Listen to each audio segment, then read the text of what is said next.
Each year, Microsoft Research hosts hundreds of influential speakers from around the world, including leading scientists, renowned experts in technology, book authors, and leading academics, and makes videos of these lectures freely available.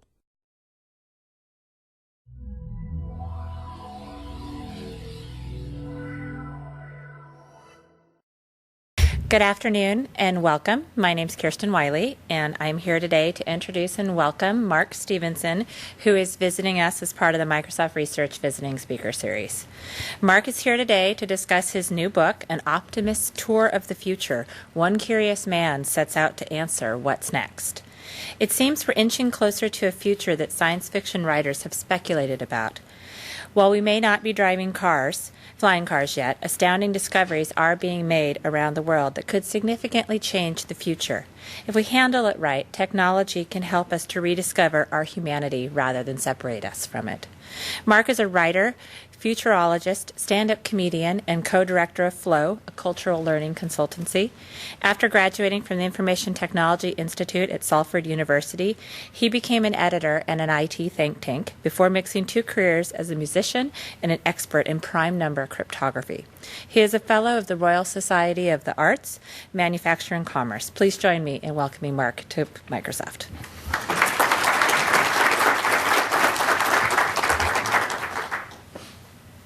Hello. Hello. Can you hear me all right? Even those people who are skulking at the back? Okay. Right. So I suppose I should apologise. Psychologists at the University of Strathclyde have concluded that people may perform better at public speaking if they've recently had sex. So I may as well apologise now. Now I want to start by showing you two photographs. This is a typical ranchland farm in New Mexico. In fact, it's typical of how a lot of these farms look the world over. And that is the farm next door. And those two pictures were taken on the same day. And both those farms have the same rainfall. But this second farm is sequestering thousands of tons of CO2 into the soil. It's increasing its biodiversity. It's reducing its costs. And it's increasing its yields by impressive margins. Now, I want to return to these farms a little later in my talk, because what they're doing isn't important in and of itself, or only important in and of itself, but also it's important in what it says about how we approach the future. So my book did not start off with any reference to optimism in the title. In fact, when I originally pitched the book, it was simply called A World Tour of the Future. It was a book I wanted to write in order to make sense for myself of our rapidly innovating world. What is the biotech revolution? What is nanotechnology about? Can Andrew Lloyd Webber be stopped? And so on. I also wanted to write a book that could be read by anyone. A lot of the books about the topics that I'm covering are written for people who read Scientific American or New Scientist. And sure, I wanted to write a book for them too, but also for a more general audience. Because I'm passionate about making this stuff accessible. Because the ethical and economic and social policy issues that come out of areas like genomics and synthetic biology and networks and climate change and nanotechnology are truly important. They're going to change the way we and our children live. So that was my aim. But by the time I'd come back from my travels, I'd seen so many possibilities for a brighter future that the word optimist had got into the title. And those possibilities, I have to say, surprised me. So in the course of my research, I spoke to a man called Stuart Brand, who wrote a book called Whole Earth Discipline. And in referring to the tools and technology that science now offers us, he wrote, "We are as gods, and we better get good at it." Well, I don't think we'll do that if more of us aren't informed about the possibilities. I think we could become bad gods. Now, all this talk of us becoming gods is a little daunting to some people, and others find that language a tad inflammatory. So I prefer instead to say that we're moving from being the tenants of the planet to becoming the landlord. So until recently, we acted a bit like students. We tended not to care too much if one of us dented the wall or threw up on the carpet. It wasn't our carpet after all. Except when it comes to the planet, it is. And that means we need a rethink. And yes, British Petroleum, I'm talking to you. And if you don't like that analogy, here's another take I came across when I visited the Mojave spaceport, where the commercial spaceflight industry is literally getting off the ground. Now let me tell you a little bit about the people I met at Mojave. They are mostly fiercely right-wing libertarians. They're military-minded. They hunt, they shoot, they fish, they hate liberals. This man is in a dark room. There we go. This man is Dick Rutan. He's one of the world's finest aviators. And I don't know if you come into Seattle Airport, there's an airplane hung up, a modern one. It's called Voyager. It went around the world on one tank of petrol, and he was the man who flew that. Anyway, so this is a direct quote from Dick. Stephen Hawking is a prick. You're telling me I can't go faster than the speed of light? Bullshit. Einstein's theory of relativity? Bullshit. Never look at a limitation as anything you ever comply with. Never. Only look at it as an opportunity for greatness. Now, Dick also told me that what fighter pilots use for birth control are their personalities, and I believe him. So it would be very easy to characterize these hard-living, swearing, frontier-loving characters as unthinking searchers of novelty who appropriate resources to satisfy their personal ambitions with little care for the ecological impact. But that would be wrong, because all of them are strong advocates of sustainability. This man here is Stuart Witt. He's an ex-Navy pilot, but he's now the spaceport manager. And he said to me, how would you explain our unsustainable use of fossil fuels to an alien? It's rather barbaric. So doing this thing that we now dub green is literally doing the right thing. This isn't about politics. It's about doing the right thing as stewards of spaceship Earth. And he's echoing the sentiment of William S. Burroughs, who said, after one look at this planet, any visitor from outer space would say, I want to see the manager.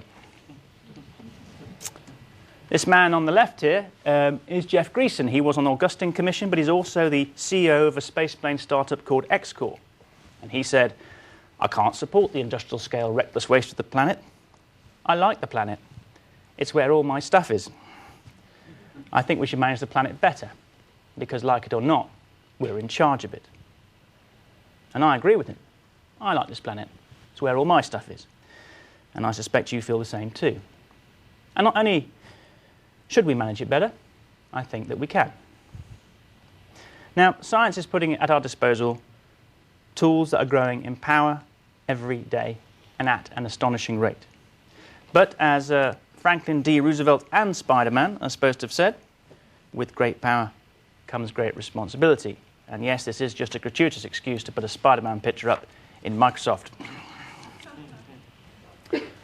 But because of that power, and because of that responsibility, it's really important that we get the story of our future that we tell ourselves right. Because you can't make a better future until you can imagine it. Now, we have plenty of biographers. They're called historians. But who is script writing the next episode? I mean, think about it. If I recall the story of the future I've been used to hearing in the discourse of our politics and its reflection in our media, my perception of the story is something a bit like this.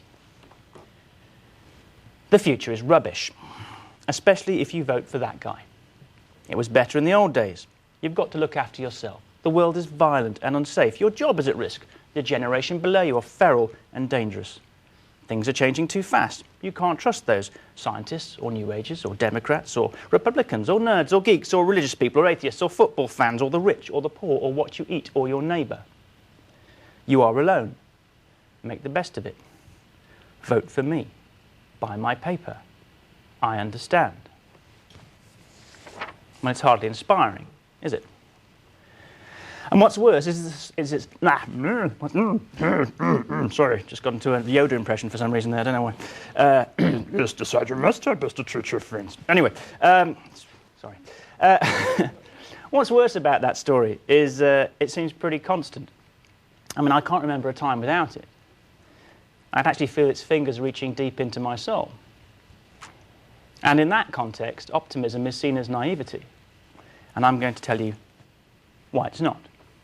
Now, as part of my trip, I visited this man. This is Mohamed Nasheed. He's the president of the Maldives, and he told me thoughts are real. Once you've given thought to something, it then becomes material very often and quickly. And he should know. A former political prisoner, he's now the first democratically elected president of his nation. He was imprisoned on 16 separate occasions and spent a total of 6 years in jail. Of those, 18 months were spent in solitary confinement. The former dictatorial regime bound his legs and his hands. They put laxatives and broken glass in his food, and he was often placed in a cell deliberately designed to heat up like an oven in the sunshine. And he told me the thing that saddened him the most about these experiences was that he missed the birth of his 2 daughters. He was regularly beaten. He was tortured to the brink of death twice. And now, he is the president. And he was only able to achieve this, he told me, by seeing a picture other than the very fearful picture that is staring you right in the face, with the belief that there is hope, that there is a bright future. And now he's applying that same attitude to climate change, because the Maldives, being one of the lowest lying nations on the earth, is naturally worried about sea level rise. He's in the process of turning his country carbon neutral, and he's already making impressive inroads, as an example to the rest of us. Now, I was lucky enough to attend an underwater cabinet meeting, which was held as part of the campaign to draw attention to his nation's plight. Now, you may have seen this. It got huge international coverage. I mean, who isn't intrigued by a government meeting taking place underwater? I'll also warrant it's the only time you'll see an entire meeting in tight-fitting black rubber, and it's not something to do with the English aristocracy. Now, as we swam back to the shore, I found myself swimming next to the president, and his head turned to me, and I must have looked surprised because he made the underwater hand signal for, "Are you okay?" And I responded to say, yes, I was okay, because there is no underwater hand signal for bloody hell. I'm at an underwater cabinet meeting at the Maldives. How cool is that? It's the sort of moment that makes you realise that everything is possible. That's not a throwaway line. By the time I'd returned home from my travels, I'd come to realise that rather than our future being a damage limitation exercise, it could be a renaissance. Now, I'm not saying the future will be better, but I do believe we have everything to play for. So let's have a few examples. When we think of the future, we tend to think about it in personal terms. As you get older, you particularly start to think more and more about how long you've got and how healthy those years are going to be. Well, the good news is that all of us are living longer and healthier on average. So can anybody here guess the lowest average life expectancy anywhere in the world 100 years ago? Come on, it's a figure. This is Microsoft. We're in research. You must be able to guess. Have a guess. 35. Anybody else? 22. Spot on. 40. He's already got it. I just said spot on. You just wanted to speak, didn't you? That's incredible. This is great. I said nobody got that at Google, by the way, so well done, Microsoft. Does anybody want to guess which country that was? Oh, come on. Let's get a bit of action in the room. Come on. South Africa. South Africa. No? Iceland. Iceland. No, not Iceland. It was actually Bangladesh. Bangladesh. Hmm?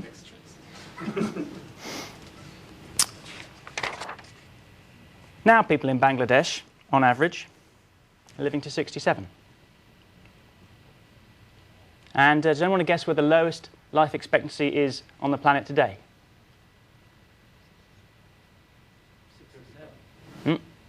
44. And that's in Afghanistan. That's a public health miracle worldwide. Even in Afghanistan, war-torn, troubled Afghanistan, life expectancy is twice what it was in Bangladesh just a century ago. In fact, the gap between rich and poor in terms of life expectancy is narrowing at an astonishing rate. And advances in public health and medicine are not abating. This lucky lady is Caitlin McNamara. She's not lucky because she's being kissed by George Bush. That would be a ridiculous thing to say. although her father looks quite pleased about it.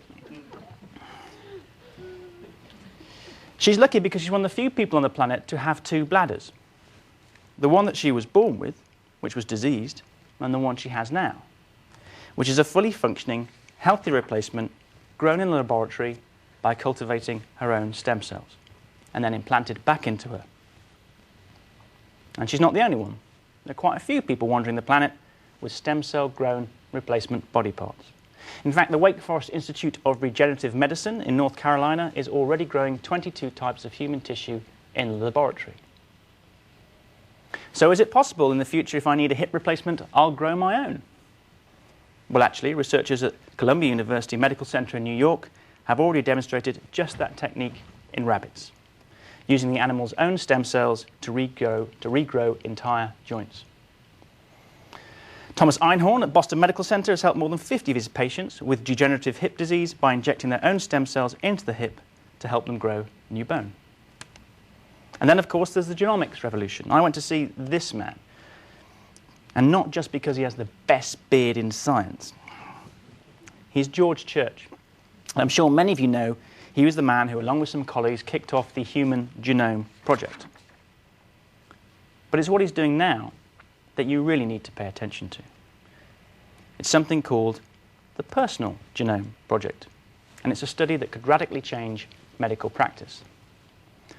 Over the coming years, George and his colleagues will sequence 100,000 volunteers' genomes and try to correlate that data with those volunteers' personal traits, their lifestyles, and their medical history, to shed light on how our genetic code interacts with our environment and lifestyle, and when that's good for us, and when that's bad for us.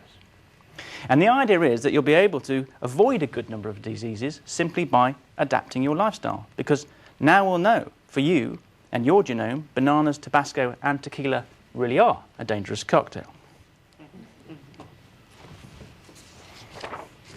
Beyond teasing out the relationship between our genes and our lives, studies like George's could give us access to a treasure trove of life-saving drugs that already exist but cannot be prescribed. So currently, drugs get rejected because they fail in, say, 1% of the population.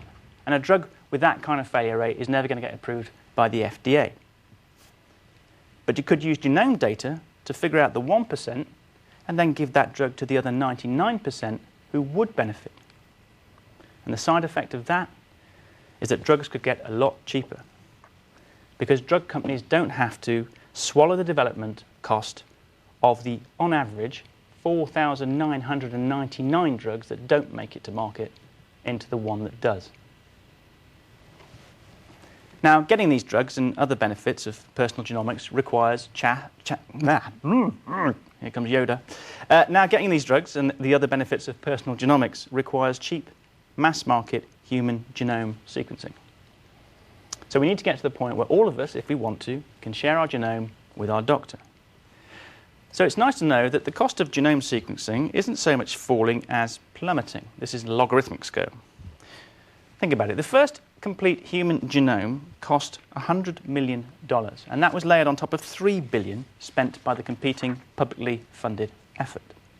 That was only 11 years ago, and now there's a man in Harvard called David Weitz who reckons he's worked out a way to do it for $30.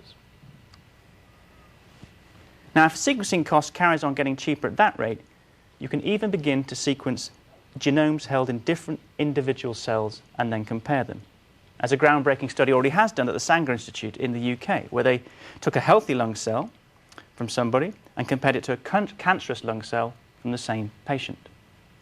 And that starts to herald a diagnosis which goes beyond, I'm sorry to tell you you have cancer, to, you'll be pleased to know we've sequenced your cancer and here's a personalised set of treatments for you.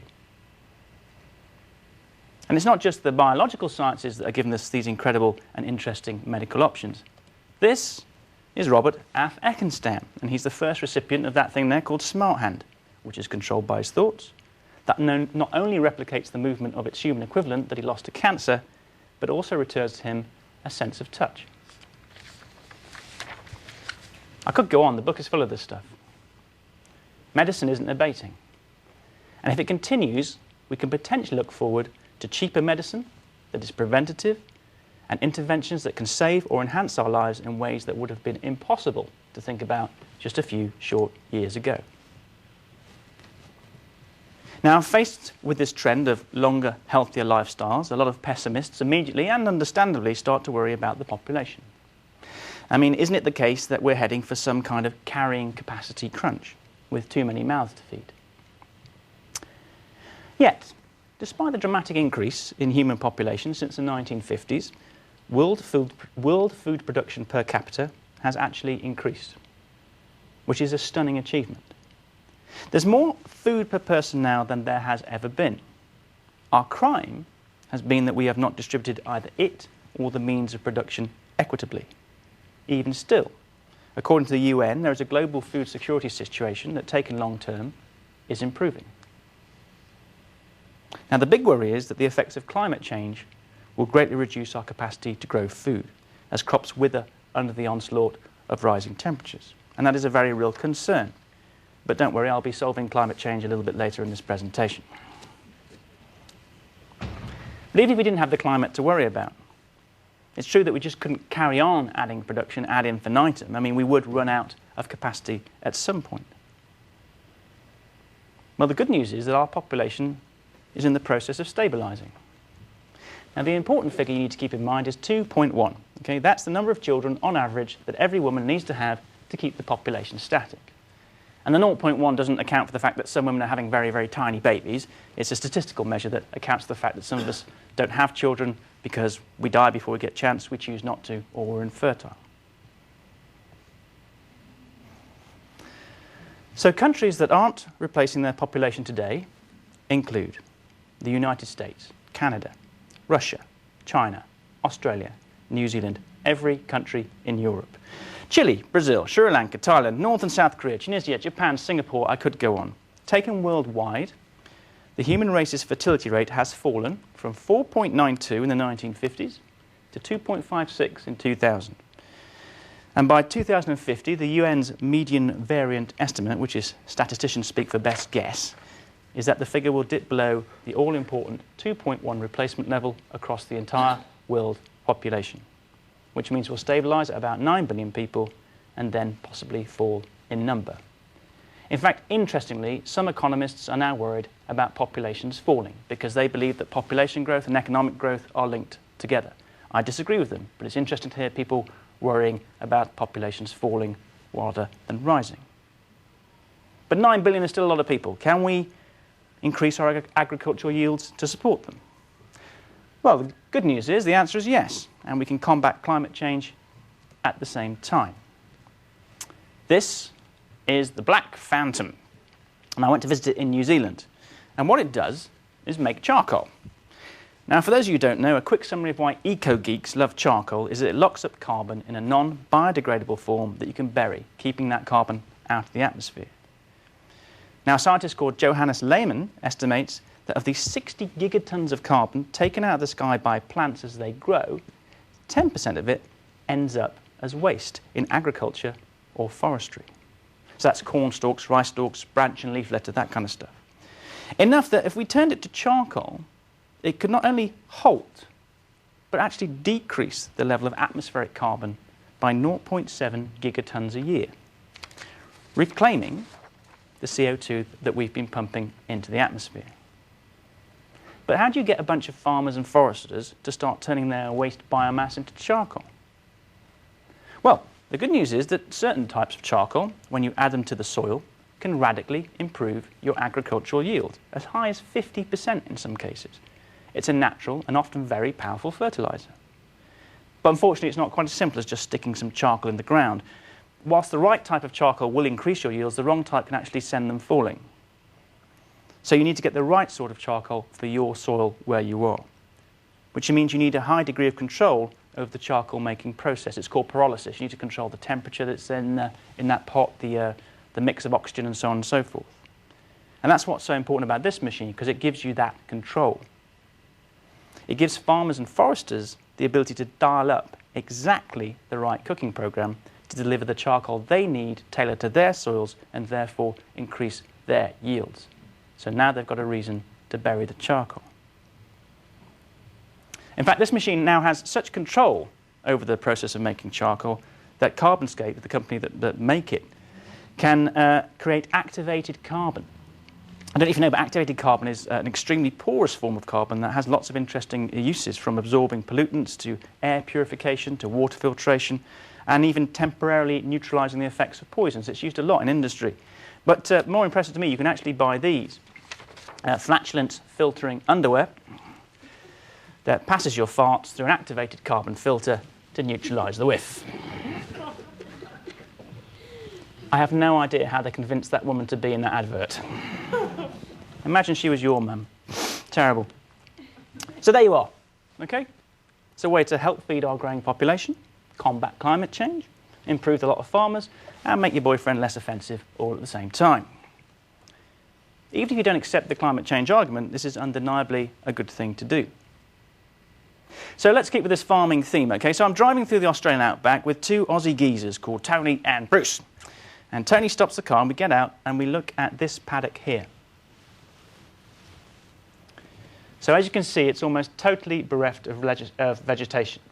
I know it said totally bereft of legislation there, which is, I'm sure it is bereft of legislation, but it's more importantly bereft of vegetation. Okay? Now, as you know, Australia has this unfortunate cycle of drought and flood, and when I visited, the drought was 9 years long. So naturally, I said to Tony, looking at that paddock, is that the lack of rain? And he said, look down the fence.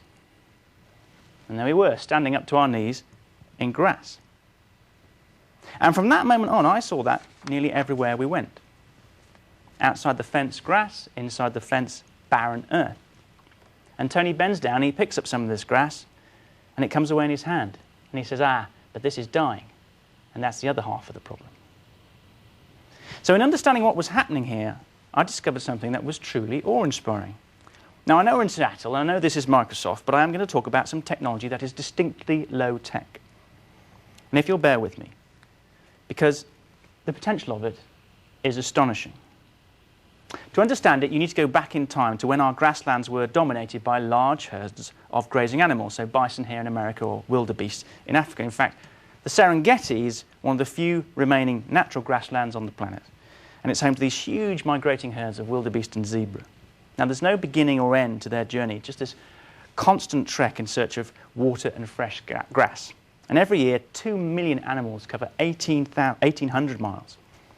And the herds stay closely packed as a defense against predators. Now, what happens is the herd eats the grass, but then it moves on, looking for some fresh stuff. Now, in the Serengeti, that herd won't be back on the same piece of ground for at least a year. Now, that's important because there is a natural relationship between grasses and grazing animals that has grown up over millions of years. See, the growing buds of a grass plant are at its base, and it means they need sunlight. And if the plant gets too tall, it starts to kill itself in its own shade because it can't photosynthesize, which is why that stuff had come away in Tony's hand. But in nature, the herd would have come along, eaten the tops off the plants, exposing the growth buds, and moved on. And the problem with the way we farm livestock is we don't let them roam. We take these big herds and we split them up between separate paddocks and we keep them there for far too long. And with no predators, they can wander where they like, which means the grass never even gets a chance to grow because an animal will have a go at it as soon as it starts sprouting. And that's important because grass plants grow roughly the same amount of root matter as leaf matter. And if a cow or a sheep nibbles that plant at the top, the plant will lose a corresponding amount of root matter into the soil within minutes. And that enriches the soil with carbon. Now, nearly all that carbon will return to the atmosphere as the root rots, but it leaves behind a small amount of stable carbon residue. And as Tony told me, a little bit of a bloody big amount soon adds up. Because there are 3.5 billion hectares of agricultural grassland on our planet. And if you increase the organic carbon content of their soils by just 1%, that would offset nearly 12 years of global CO2 emissions. And 1% is nothing. Much higher percentages are possible, and I saw them. Now, almost any farmer can adopt this system, and while doing it, he does his business a huge favour. All he needs is some fences. And then he builds lots of small paddocks. He forms his cattle into a big herd, and he puts them in each paddock for a day or two, mimicking how they would have moved on a natural grassland. It's a Serengeti, but it's in a farm. And the result is that. And the benefits are financially enormous. Your costs of production go down. You don't need to buy feed. You don't need to buy fertilizer. I met one farmer using this method whose cost of production for a kilo of beef was a quarter of the Australian national average, which means he can sell his meat at a huge profit for less than the cost that his competitors can manufacture it. And it's all organic too, if you care about that sort of thing. I met one farmer using this technique who bought a failing farm. He sold most of the farm equipment and used the proceeds to buy some fences and 2 motorbikes, and his neighbours thought he was absolutely bonkers. And now he rides out to a paddock once a day, opens a gate, lets a big herd of cattle walk through, and he goes to the pub. He said to me, "I get really tired looking at my neighbours, they're so busy."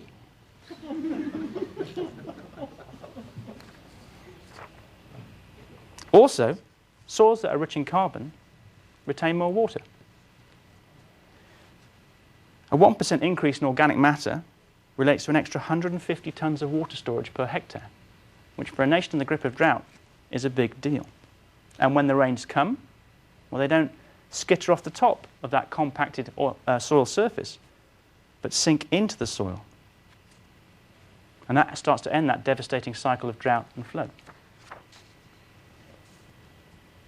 And who do you think is showing the first signs of investing in this at an institutional level? Pension funds, because they want assets that grow slowly over time. And that's what this is.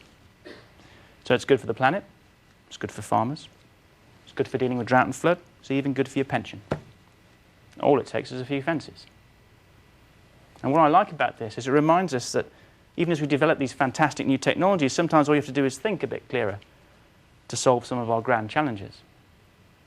In fact, Australia has a wealth of people who love to solve really important problems. This is the Stubby Glove. It's a glove made of neoprene rubber with an inbuilt beer bottle holder. And the logic being, if you fall over, you don't drop your beer. Only in Australia is falling over more of a problem if you've lost your balance, but not your beer. When I first saw this, I walked into a pub, I saw this, and I turned to the landlady and said, "Is that for real?"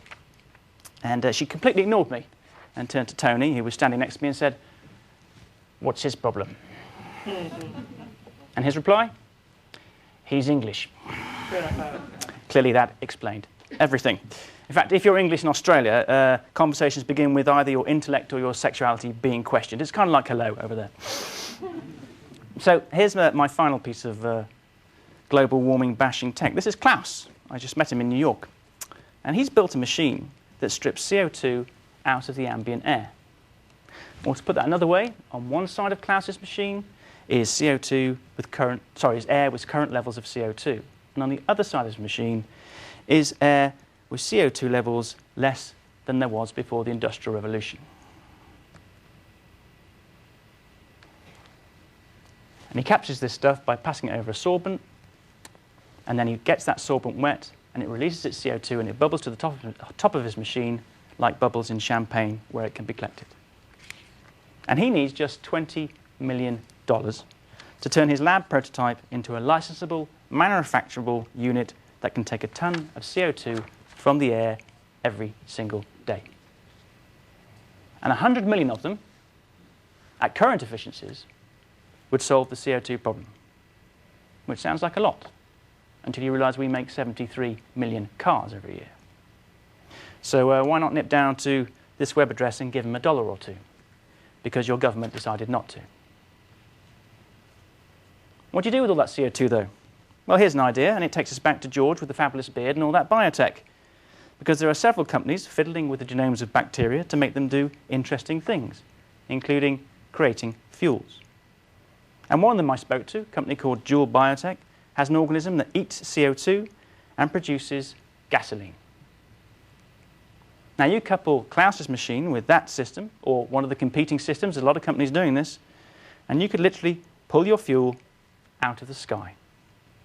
Now, of course, burning those fuels would put the CO2 back, but crucially, we're not adding to the carbon dioxide as our use of fossil fuels does. So it's carbon neutral. Think about that. That's a carbon neutral petrol station that pulls its petrol out of the freaking sky. Now, it will take a couple of technology generations to get the economics right. But even ExxonMobil gave Craig Venter reportedly $600 million to look into this idea. Now, I'm afraid because my time is short, I can't tell you about all the things I've discovered. I can't tell you about this, for instance. This is an organic solar panel made out of carbon and heralds an off-grid green power revolution.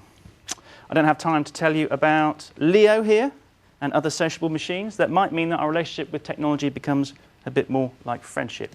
I don't have time to tell you about the robot brain that's originally in this robot and is arguably self-aware, but is now discovering scientific truths and explaining them to its creator, and by some measures is outperforming Isaac Newton. Regrettably too, I must skip over the revolution in nanotechnology that is infiltrating manufacture and will continue to do so, promising higher performance at ever cheaper cost as we learn to control matter at finer and finer levels of granularity. And already it has taken the spectre of the water war off the table by enabling us to create new membranes that radically reduce the cost of desalination. In fact, I've just come back from a meeting in Europe where we're implementing this in Africa. Here's a picture of another nano miracle. This is a tea bag of carbon and nanofibers that turns a river full of pathogens into a drinkable fresh water source. And it does it for pennies. So what does it all mean? Well, I think the most important thing that anybody said to me during my trip came out of the mouth of a philosopher and an ethicist and a synthetic biology pioneer, a man called Mark Beddoe. And he said, change will happen. And we can either try to influence it in a positive way, or we can try to stop it from happening, or we can ignore it. Trying to stop it from happening is, I think, futile, and ignoring it is irresponsible. You see, you can stop the advance of knowledge in some places for a while if you are brutally draconian or conservative, but not long. And beyond that, lost knowledge is soon rediscovered as more and more technology gives us autonomy of the individual. That makes it harder and harder for us to suppress our advances, whether they are good or bad. Hoping to roll back the march of human culture is about as pointless as trying to reconstruct the frog that your brother has just put in the blender. The frog is dead. Deal with it. Attempting, as some people are, to hold on to something essentially human by trying to fight against the very thing that we humans do best, which is evolve through culture and technology, is contradictory and ultimately futile. This is who we are, whether we like it or not. We innovate, we invent, and we do it faster and faster as time goes on, as one invention gives us a platform to create something more powerful the next time around. But can our morals keep up with all this change? Einstein famously said, "It has become appallingly obvious that our technology has exceeded our humanity." Well, I think our morals can keep up, but not using many of the systems that we have now.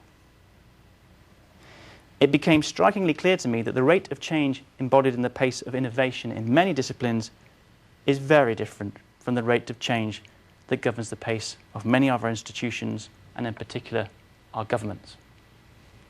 They cannot legislate for this stuff, and that is problematic, because a lot of this stuff is dangerous. And it's not because people in governments or big corporations are lazy or bad. It's just because they operate in a hierarchy that isn't architected to move very fast. So as I got to the end of my journey, I came to realize there was a big problem with innovation. You see, when we talk about innovation, we easily talk about technology or medicine, or we might even talk about innovation in the arts, dance, music, fashion. But how often do we talk about institutional innovation, changing the way our corporations and our government work? You see, lots of governments and lots of organizations talk about stimulating innovation, but they themselves don't change the way they operate. I'll go back to my own country. Parliamentary democracy, pretty good innovation when we invented it. Okay, the last thing we changed, 1928, gave women the vote. Now, when we invented it, it was a massive innovation. It was a huge leap forward. It's 300 years later, which means that once every 4 years, I get to vote for 2 people, both of whom I disagree with, to look after an archaic system that can't keep up with the pace of change. Or to quote Einstein again, you can't solve the problems you've got by using the same level of thinking you had when you created them. Vicky Buck is one of the directors of the company that makes the Black Phantom that I showed you earlier, and she's actually the ex-mayor of Christchurch in New Zealand. That's an office she held as an independent politician for 9 years. And she quit government despite actually being hugely popular with a massive majority, so she could dedicate her energy to developing new kinds of schools and building green tech companies. Because she believes, and I agree with her, and this is a direct quote, if we wait for governments to solve the climate change problem, we're all fucked. And yet we've grown up in a world where we wait for permission to do something, where power and influence rests at the top of hierarchies and trickles down. Except now that's changing, because the people I met were just getting on with solving our problems, building their own legislative frameworks, because they are realizing that we, as a network society, have to. Because as the tools available to us become both cheaper and more powerful, it means we can build even more incredible things without overbearing investment capital or government funding. The average cost of a high-tech startup in Singapore is $50,000. It's nothing. And when we become more interconnected, we can find the people and the resources we need much more easily and often much more cheaply. So in this coming world, you will lead not by being promoted, but by being connected. And looked at one way, our rapidly innovating and changing world is slightly terrifying. And part of my reboot was realizing I had to find a way to deal with change as the norm and not the exception. Realizing that society, having enjoyed a period of relative stability since the Industrial Revolution, is, in our lifetimes, going to change quite dramatically. I need to learn to let go of ideas on a regular basis, and so do all of you. And the way I got over this fear was to think of it a bit like a relationship. I mean, have you ever agonized about breaking up with someone? You know, you sort of, oh, God, you know, oh, if I'm without them, maybe I'll think I should have been with them and I didn't give them enough of a chance. And, oh. But if you do split up, and it's the right thing, you kind of think, well, that was traumatic, but I kind of feel better now, and I'll take what I've learned into the next relationship. And I think this is kind of how I feel about the industrial capitalist society I've grown up in. I'm kind of scared to break up with it because we've been together for so long. But break up we must, so we can start going steady with the information age. I concluded that I had to approach my future by judging my worth not by what I own, but by what I create and share and what other people can then build on. If you look at the intertwining revolutions of nanotech and biotech and infotech, you're seeing an increasing acceleration of capacity at lower and lower cost. It's a world in which you will be valued not by how much you own, but by how much you innovate. Another thing I realized was it's called the information age for a reason. If you don't know how to sift fact from opinion, you are in trouble as an individual, as a company, as a nation. In an age where we are overwhelmed with information, the old model of having it filtered for us by politicians, newspapers, broadcasters, publishers, even authors, is falling apart. In fact, as the world becomes more information rich, we're beginning to see just how terrible a job some of those trusted filters have been doing for us. And what that means is a questing disposition, research skills, the desire to ask meaningful questions is going to come back into vogue. Being smart is going to be the ultimate fashion accessory, which means we need to teach our kids and ourselves critical, creative thinking skills. And our school system, trapped in an industrial capitalist model, does not do this. And even when it tries to, it's stifled. In the UK, I was very pleased to find out we now have an A-level in critical thinking. That's great. And then I found out that some of our universities have an official policy of discounting its value when they're thinking about admissions, including Cambridge. So we're already seeing this almighty clash between old hierarchical power structures, which are being wrong-footed by these swift-moving networkers.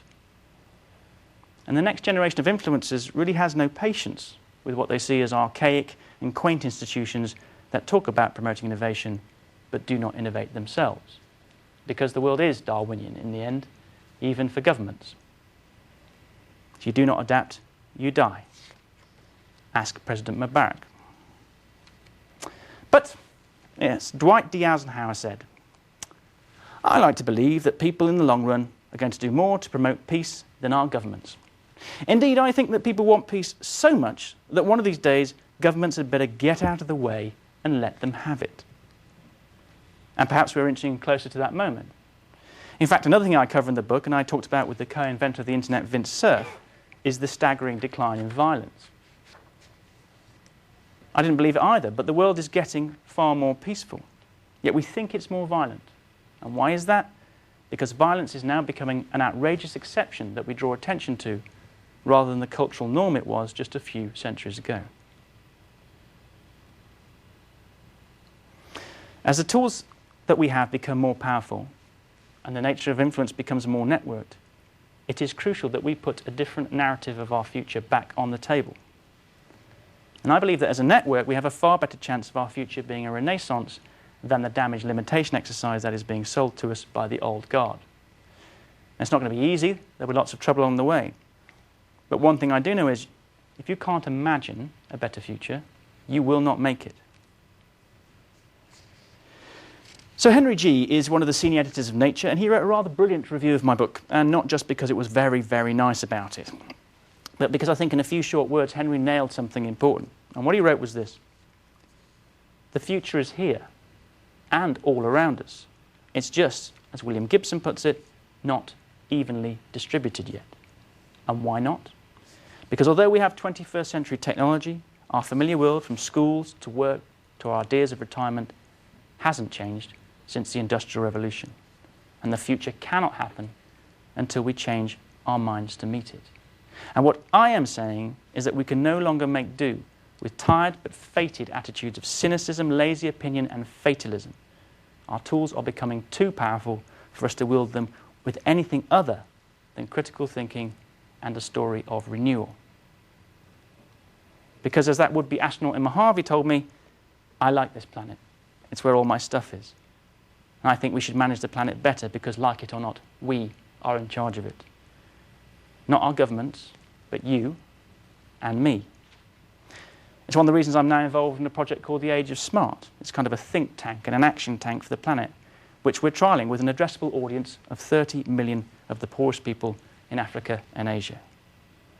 We couldn't have even thought about doing that 5 years ago, but now we can. So, we need to adopt a new mantra about our future and then commit ourselves to it as individuals. And it's simply this: cheer up, it might happen. Thank you.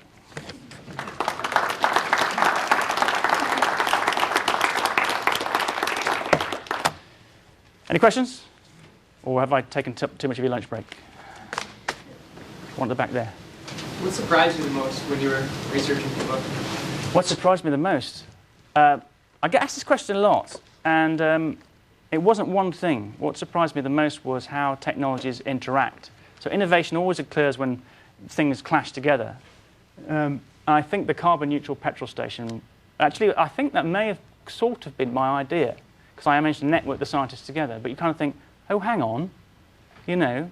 And I think that point about things interacting is really crucial. I went to see a man at MIT who designs buildings so that people will bump into each other, because innovation only happens when things sort of brush up against each other. So I think it's the combination of technologies that surprised me the most, not any individual thing.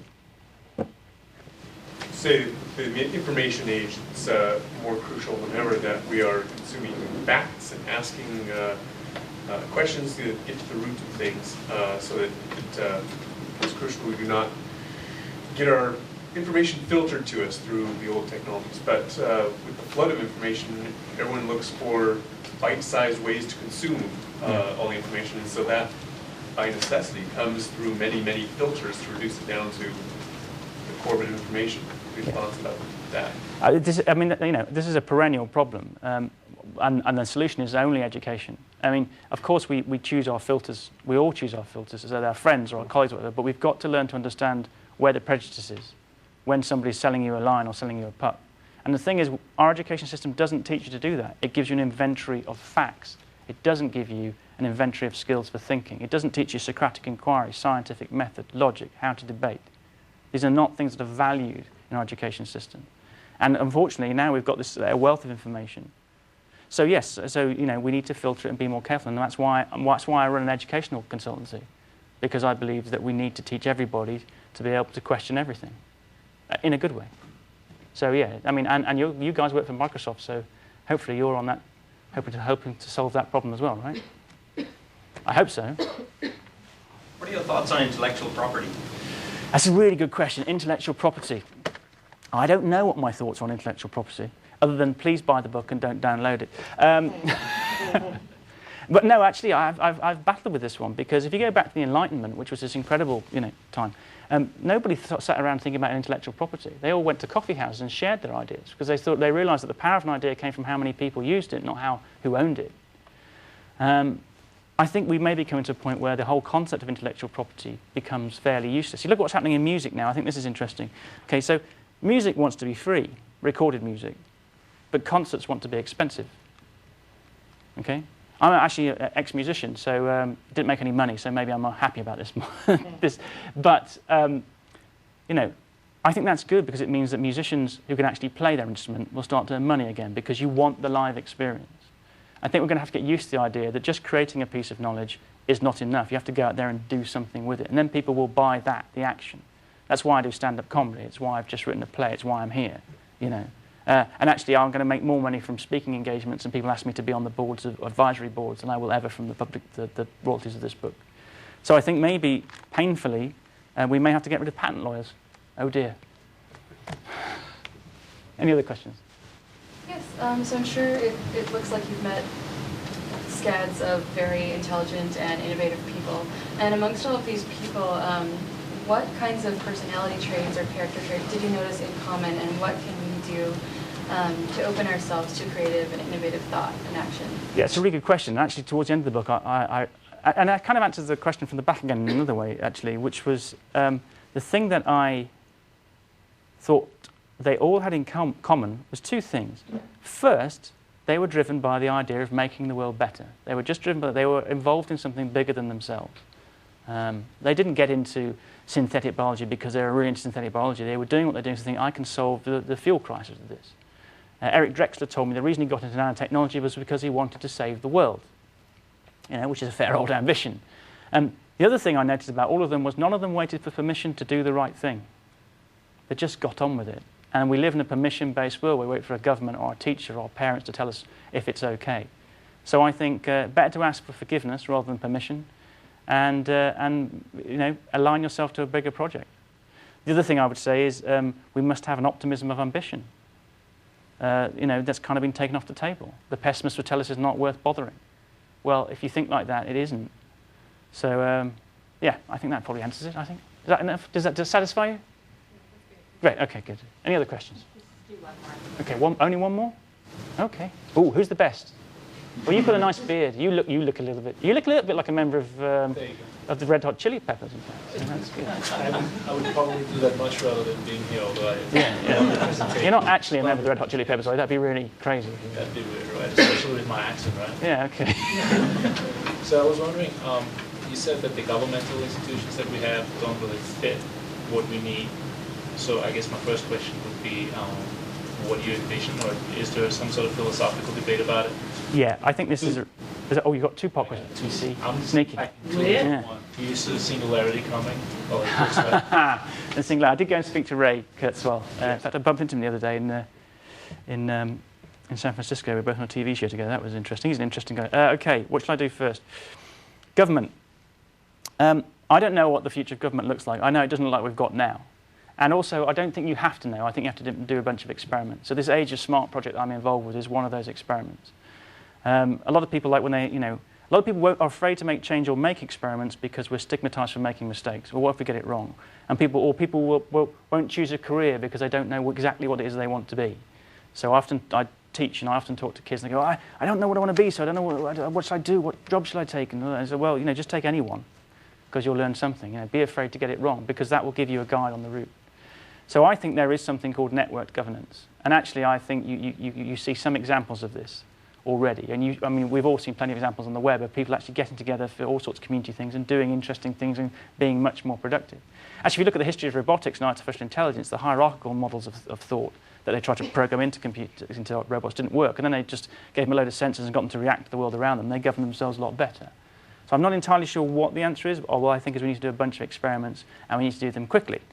So hence the age of smart. So I'm afraid I don't know. But there again, I'm not running for president, so I don't deal in certainties. And the second question about the singularity, if those of you who don't know, is this idea that our technology will get to a point where it's evolving so rapidly that the only way we can possibly survive is to merge with our machines and go off into some techno rapture or Armageddon. It's called the singularity because it's such a singular event that we can't predict what's going to happen after it. Ray Kurzweil thinks this will happen about 2050, I think. I mean, I love Ray. I think the questions he raises are really important. I think all technology is socio-technical. And we've got lots of things. Technology doesn't always run off with us in the direction. And you look at the car, it's been with us forever because actually it's actually restricted us from doing new technologies. It kind of, we've got this huge infrastructure now, which means actually we can't innovate on transport because we're so embedded with this old technology. So I think we have to get used to the idea that human evolution isn't over, that to some degree we will become a merger of flesh and machines. But I'm not sure we're going to hit the singularity at 2050. There is an interesting equation which says that futurists tend to predict immortality, which is another idea of this is another sort of consequence of the singularity. They tend to predict immortality for around about the time they hit 70. So you just take that equation, and if they're 50, then they always say that immortality and the singularity will happen about 20 years from now. Ray's actually better than that because I think he's already 65, but he's looking incredible. I mean, he does seem to have reprogrammed his biology to a certain degree. I mean, the argument for defeating death is credible now, not proven, but it's not so wacko as it used to be. You've got people like Caitlin wandering around the planet with a replacement body part. So, don't know. I'm not holding out for the singularity, but we should keep an eye. If Ray starts talking with a robotic voice, then we'll know something's happened. Anyway, look, thank you so much for having me. It was very sweet of you. Cheers.